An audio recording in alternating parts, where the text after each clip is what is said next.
Hey DWX Mini friends, I know it's been a while since my last upload.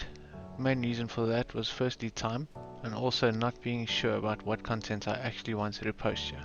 So I thought, let me try something completely different. Since the beginning of the year, I have been on the hunt for a 3D printer, but if you know me, you know that means endless hours of research, and I eventually decided on getting the Phrozen Sonic Mini 4K. What a mouthful.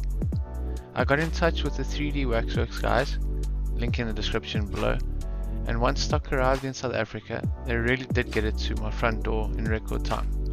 For all things Phrozen, I cannot recommend them enough.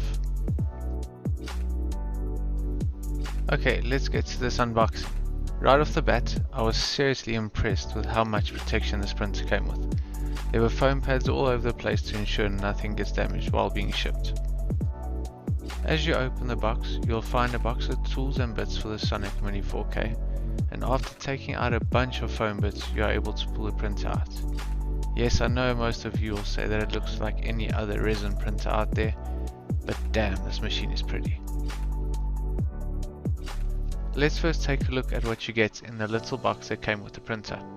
The manual with all the basic ins and outs of the printer, some sandpaper that you can use to smooth out the build plate, a flash drive to upload all your prints to the printer, an Allen key to tighten or loosen the build plate, a funnel and gloves. It comes with both a plastic and metal scraper to accommodate whichever mood you're in, the printer's power supply, and finally the actual build plate.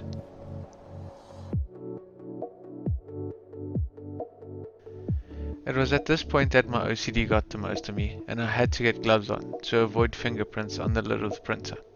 Like I said at the beginning of this video, the printer is packaged really well, so excuse me while I struggle to get all the plastic off the printer and the tape holding the lid to the base.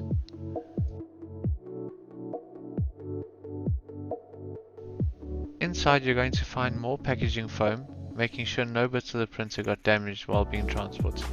But after some wiggling, you really do get to see the printer in all its glory.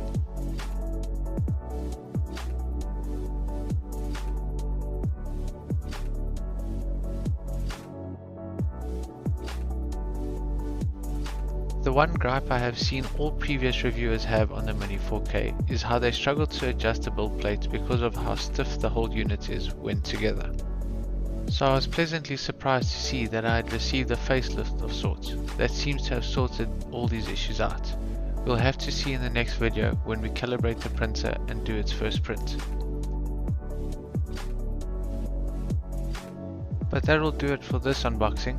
I hope you guys enjoyed the video, and we'll be back for the next one. Make sure to drop the channel a subscribe if you haven't already, and leave a like and comment with what you'd like to see us print with this bad boy. Stay safe, and I'll see you in the next one, guys.